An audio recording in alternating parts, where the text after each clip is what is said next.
Presenting for our first team, Further Food, is Margot Salnow, hailing from the United States and fresh off earning her undergraduate degree in environmental and sustainability studies from Grand Valley State University right here in Grand Rapids. How you doing, Margot? I'm doing good. I have a little pep in my step this morning. Yes, sounds great. All right, well, we are thrilled to hear you. Take it away. The stage is yours. All right, thank you. Hello, everyone. I am Margot Salnow from the team Further Food. My team and I started this project with the understanding that we must see where problems lie in current systems and to see where there are opportunities for change. Now, in our local community, Kent County, there's enough trash to fill the 10,000-person venue, Van Andel Arena, 8 times over. That is a lot of trash. Starting this project, we saw, according to the National Resource Defense Council, by weight, food is the largest contributor to the United States landfills. This trash is composed of a number of items, but one valuable wasted potential: food waste. We decided to look at the problem of food waste at universities and how we can better their current systems. Today, the college food system is built upon a linear format where food is bought, cooked, and thrown away. In the United States alone, university students each produce 142 pounds of food waste annually. Rather than just dumping any leftovers in the trash, what if we could further our food? This is Further Food. We are offering a circular business model to provide students with to-go meals, as well as diverting spoiled food to an on-campus composting system, providing students and faculty with research and academic opportunities. Our program reduces food waste that would otherwise be going to landfills or off-campus composting companies.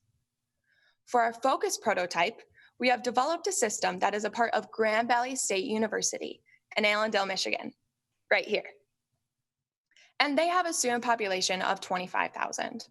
And we did this prototype with the intent to expand our prototype at many universities around the world. Now, through our process, we worked with industry professionals to inform our decisions along the way, with Greg Manikowski, Yusuf Darwich, and Scott Rosen. Our process consists of campus dining cooking the food to be sold to customers. The food is then delivered to customers. The unsold food would then be repackaged with Further Food branding, and this food would be sold to the student population, giving it a new life. If it's not immediately sold, it will be donated to the school food bank. Finally, it can be composted if it is not taken advantage of after a determined period of time or when the student is done with their meal. Please, yeah, thanks. For a successful prototype, we are working with Airmark, and that is Grand Valley's food provider. Also, the Sustainable Agriculture Project, which is known as the SAP. I will be using the acronym, and that is Grand Valley's Campus Farm, as well as Campus Dining and the Office of Sustainability. Now, we have developed a regenerative system that utilizes unused food from campus dining and turns it into packaged meals at the cafeteria during final hours of operation, as well as then taking leftovers to the on-campus composting facility. By doing this, we are creating a longer life cycle and recycling the nutrients to minimize the idea of waste.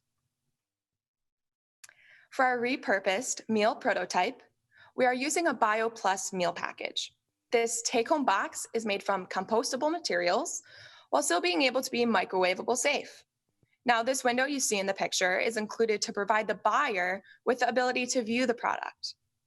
Finally, the Further Food labeling is made from sugarcane paper that is unbleached and certified compostable. The compost process includes anaerobic digestion, and this is the process by which organic matter is broken down in the absence of oxygen, and this is to produce either biogas or biofertilizer. Now, Grand Valley will be using the earth flow system, and it is designed so that the mixing, the aeration, and the moisture will all be automated. And this allows for the machine to be very high efficiency while still having very low labor costs. In total, The earth flow system is capable of composting between 300 pounds and 3 tons of food or biodegradable material per day. Diverting the food waste into new meals adds value to the enterprise and gives students access to nutritious while readily available meals. This system fills a need both in landscaping, university farms, and gardens by providing ready-to-use compost, thus reducing the cost of purchasing soil from an outside source. Now, we surveyed Grand Valley students to see if there would even be a need for this type of packaged meal, and we got 40 responses that validated our assumptions. We asked, how many times would you want a packaged meal? And 82% of respondents said at least once a week. We then looked at what the competition for further food would be. And this consisted of vending machines and fast food off-campus restaurants. However, we do believe that students would adapt further food because there are benefits like the instant on-the-go full meals, reduced prices, convenience, and healthy eating options. At Ferris State University, also in Grand Rapids, they have seen a 10% increase in pre-packaged sandwiches sales. And this is after producing the meals themselves rather than buying from a third-party company. Ferris State University convenience stores serve students and faculty, and they see an average of 500 to 600 patrons a day. They save money, and it provides an additional profit stream for the university. It decreases food waste, and it increases university social responsibility and identity. This is why universities should adopt Further Foods program. At Grand Valley State University, there is a partnership between campus dining and the SAP, the campus farm, that we have been strengthening. While the sale of the prepackaged meals to subsidize our program is a first plan, we also plan on taking meals not sold right away and donating them to Replenish. This is Grand Valley's food bank. Their food bank serves about 200 to 300 students in the network, but have about 800 to 1,000 students that visit in the academic year. Our goal is for the meals to be prototyped as soon as possible, once hopefully this whole coronavirus thing is over. And the SAP will also be supplying us with land for the new compost system, shovels, including additional support of materials and time to bring our project to fruition.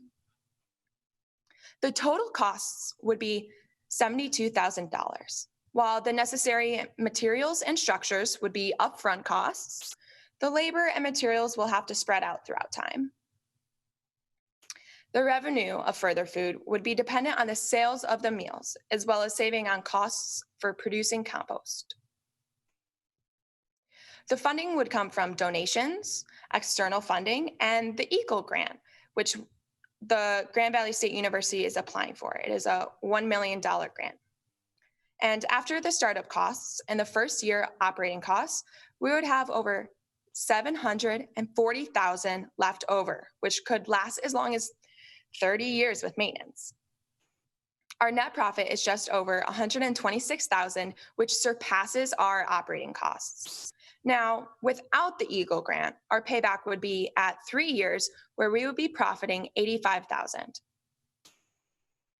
At Ferris State University, they're moving in the direction of this collaboration. They're now looking to buy a composter, and they are already selling packaged meals. Our program would help provide the evidence to support their transition to our program. Our next phase universities focus on ones both big and small. First, prioritizing small to mid-sized universities will already have a campus farm that can work off this prototype. Phase 2 universities include Marquette University and Western Michigan University.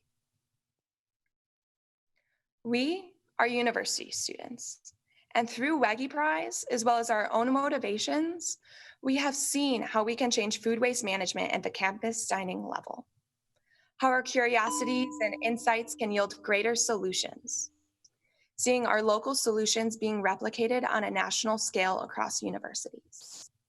Thank you.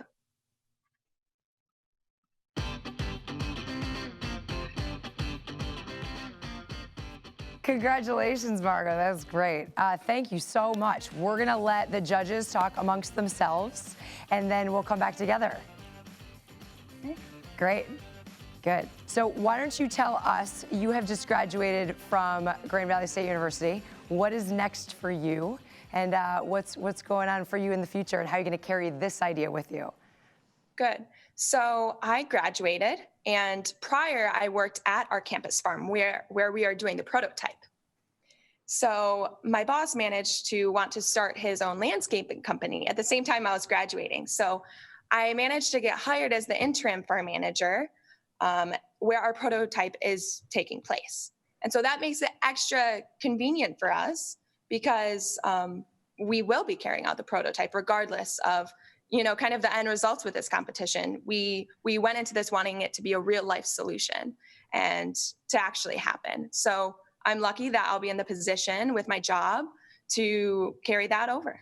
Good for you. That's incredible. I'm here in Grand Rapids, so I'm very interested in what you're doing, and certainly the amount of need that exists and the amount of waste that's produced. So good for you guys to be so passionate about this as well. What do you think, judges? Are we ready? All right, sounds good. We'll hand it over to our judges for some Q&A. Yeah. Thanks. Okay, will I kick off then? Am I live? Go for it. Margo, I thought that was excellent. Really enjoyed your presentation and love the ambition that you've got as well. The first question really that sprung to my mind was on the packaging. Why have you gone for this style of packaging? And I appreciate it's compostable, which is a good option to go for. But I would imagine reusable packaging might be an even better option. I just wonder why you have gone with this rather than reusable. Right. So at our university right now, we do have reusable packaging. That is something that they are prototyping right now. It does cost $5 per, and it is also not microwavable. Now, that is a current option at the university, and that can definitely be an option for our project. And I think it could be up to the student to kind of decide which one they want. But the reason why we chose the packaging that we have right now is because, one, it's microwavable. It would be very on the go, which is what a lot of our students, our market is doing. Speaking for myself as a student, I'm on the go all the time. And that's just the nature of how we eat in the university today. And then we really liked the feature of the window so they could see the product. I'm sure throughout our research, there is some stigma to leftover food. And so we wanted to kind of slash that stigma right, just get it out of the way and to show that this is just as good as new. There's not a problem with this food and that it's perfectly good. So that is the reason as to why we picked that packaging. Is that window problematic though? I see my fellow judges are wanting to raise that point. What's the window made of, and is it plastic? Is it a problem when it comes to processing? Mm-hmm. What do you mean in terms of processing? Well, it goes into compost, doesn't it, at the end of its life? Oh, yes. Thank you for this question. This is actually very important. So the thing about the composter system that we will be having, the EarthFlow, basically it's been tested at other universities to see if biodegradable materials such as silverware or straws can be actually composted in it. And throughout our research, our connections at other universities who have this have recommended not to put those in there, the biodegradable straws, the biodegradable silverware. So what they actually do is they do two streams. They do the food waste into their on-campus composting system, but then they do any silverware or straws, things like that, and they divert it to an off-campus composting facility. So when we're doing this prototype, we will still have to have the two streams, but we still think that it's better because we're able to keep it on campus, we're able to keep it in the university, and then whatever goes out with the packaging, we can buy back and pull it back in because we want to make sure that nothing gets out and we are doing a circular economy closed loop. Okay. Margo, I have a question for you. It was a great presentation, and I really think your solution has a lot of promise. I'm curious how you plan to approach the model of development going forward? Do you plan to be a company? Do you plan to be kind of an advocacy group for this solution in working with universities? Because I think it's a great idea, but I would be very concerned that it just fades out for want of continual pressure on the universities. So I wanted to know, what's your vision for keeping this idea alive, and what does that vision look like in the form of an organization? Yeah, thank you for that question. So we have had to address this question within ourselves as well. It's come back many times, and we keep coming to this conclusion that it needs to be within the university. And we're going about it in a way where we're hoping to be a model for other universities. And of course, we can share what we're doing at conferences. We can make a toolkit. We can make it accessible. We want to make it easy for other universities to also make this switch, because that is how important it is to us and the world and the state of everything going on. So any way that we can work together with other universities, our partner corporations, our partner nonprofits, and to not only have universities take this on, that was just our first phase, but also this can be replicated in so many different ways, different corporation restaurants, right? And so this doesn't just have to be universities, but we are a model for it to happen. That makes sense. Just to push on that a little bit, what happens when you guys graduate? Who's going to keep that pressure up or that model alive? Okay, so one thing that I feel like our team got really lucky with is I now work at Grand Valley. I graduated and that's where our prototype is, but I was managed to get hired as the interim farm manager, which is right in the nexus of all these different partnerships. So that is how I will be able to carry this on with my group. And I'll be able to kind of utilize my new job and to be able to carry it out that way. Thank you. Yeah. Margot, I have a question, and that is, do you expect or do you see any kind of seasonality in both the food supply and the food demand, as well as any impact the composting has between, let's say, summer, spring, winter, et cetera? Yeah, so when I was doing research with other universities that have a composting system on campus, they have done it seasonally, and that is how we will do it as well. Because from what we found, it's not efficient, or it doesn't have much of an impact to run the composting system during the summer when not a lot of students are here. So it would be mainly during the fall and winter semesters, but we do have an option to keep it going during the spring and summer, because our farm, the Sustainable Agriculture Project, our prototype, it's 5 acres and it does produce a lot of yard waste. So not to say that it can't keep running, just the food waste from the university probably won't be the main thing going into it at that point. Thank you. Yeah, thank you. Margot, I again, like the other judges, have really enjoyed your presentation. So my question for you is, the goal seems to be to eliminate waste. What does success look like for you in years 1, 2, and 3 from an economic standpoint, for example? And I might have another question for you as a follow-up. Okay, so in terms of finances, what would this success look like?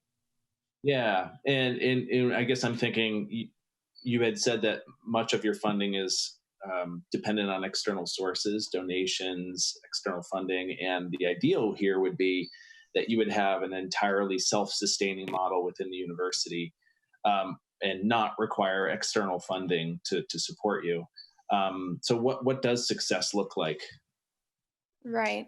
Thank you for that clarification. So, of course, Grand Valley is applying to that grant, but we thought it would be best to have a backup plan, because we all know grants, we know that it doesn't always work out. So I talked with the Office of Sustainability, their director, Yumiko Jakovic. You guys may be familiar with her. And we talked that the on-campus composting facility would not only be good for, of course, this project, but also actually good for the university itself.